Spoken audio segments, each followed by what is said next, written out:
আমি মানুষকে অনেক ভালোবেসে দেখেছি, তাদের অনেক অনেক যত্ন করেছি, খোঁজ নিয়ে দেখেছি, বারবার সাহায্য করেছি,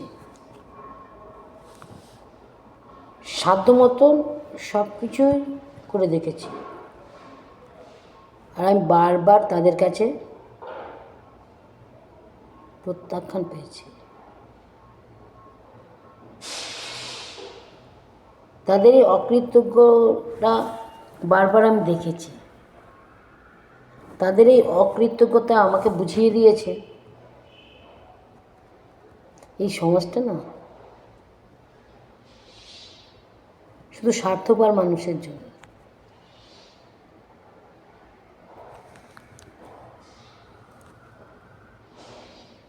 এখানে নিঃস্বার্থ হয়ে বেঁচে থাকা মানুষের জন্য অনেক অনেক অনেক কঠিন হয়ে দাঁড়ায়।